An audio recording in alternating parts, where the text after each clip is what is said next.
Polis mengesan modus operandi baru digunakan sindiket penipuan menerusi panggilan telefon yang menggunakan panggilan video kepada mangsa kononnya untuk membuat laporan polis melalui khidmat e-reporting. Untuk rekod, portal atau kemudahan e-reporting dibangunkan oleh Polis Diraja Malaysia PDRM untuk memudahkan orang awam membuat laporan polis secara dalam talian. Kemudahan ini hanya terhad untuk membuat laporan polis berkaitan kehilangan dokumen atau barangan yang tidak berkait dengan jenayah. Bagaimanapun, sindiket terbabit dikesan menggunakan skrin seperti e-reporting dengan membuat panggilan video bagi meyakinkan mangsa dan seterusnya memperdaya untuk membuat bayaran atau pindahan wang. Pengarah Jabatan Siasatan Jenayah Komersial JSJK Bukit Aman, Datuk Seri Ramli Muhammad Yusof dalam sidang media di Kuala Lumpur pada 27 Mac berkata, pada tahun lalu, sebanyak 34 laporan diterima berkaitan modus operandi itu membabitkan nilai kerugian 1.01 juta ringgit. Pertamanya berkenaan dengan modus operandi yang baru, iaitu e-reporting scam.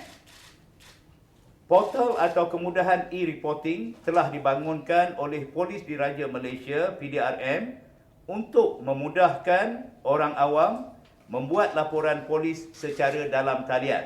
Ini satu bentuk kemudahan yang diberikan oleh PDRM.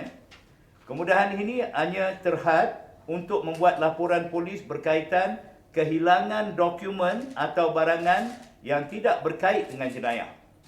Dalam kata lain, non-criminal punya cases. Walau bagaimanapun, hasil semakan mendapati terdapat sindiket jenayah yang telah menggunakan pendekatan e-reporting ini untuk tujuan penipuan sehingga mengakibatkan mangsa mengalami kerugian. Maknanya scammers juga menggunakan channel ini untuk membuat penipuan. Modus operandi penipuan e-reporting ini dikesan mula berlaku sekitar pertengahan tahun 2023. Terkini, sindiket ini mula membuat panggilan video untuk meyakinkan dan seterusnya memperdaya mangsa untuk membuat bayaran atau pindahan wang. Maknanya scammers pun telah a step ahead menggunakan video. Kalau dulu hanya phone scam sahaja. Seperti mana taktik yang digunakan dalam penipuan phone scam, pada awalnya mangsa akan menerima panggilan telefon dari individu yang menyamar sebagai pegawai dari syarikat kurier. Pemanggil akan mewujudkan satu situasi yang menjadikan mangsa panik dan menurut semua arahan yang diberikan.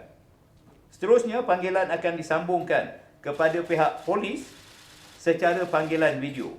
Melalui panggilan video ini, mangsa akan diyakinkan oleh polis tersebut untuk membuat laporan polis secara atas talian, e-reporting dan berinteraksi dengan pegawai polis yang palsu ni berlatarkan gambar seolah-olah keadaan di dalam balai polis. Di belakang sana ada gambar nanti. Dengan adanya suasana seolah-olah berada dalam balai polis, mangsa akan berasa selamat dan seterusnya memberikan semua maklumat yang diminta sehinggalah mengakibatkan berlakunya kehilangan wang ringgit.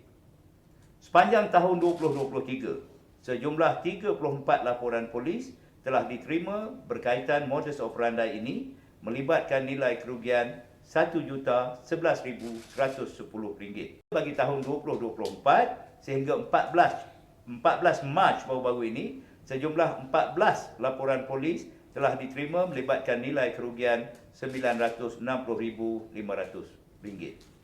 So berhati-hati. Adalah diingatkan agar orang ramai lebih berhati-hati dan tidak mudah terpedaya dengan modus operandi sebegini. Ketahuilah bahawa pihak polis tidak akan menggunakan panggilan video untuk menerima laporan polis mahupun menjalankan siasatan. Tak ada, bukan dalam kami punya SOP untuk buat panggilan video. Sebarang proses siasatan hanya akan dilakukan secara bersemuka di mana-mana balai polis atau premis milik PDRM. Ini perlu diketahui oleh semua lapisan masyarakat.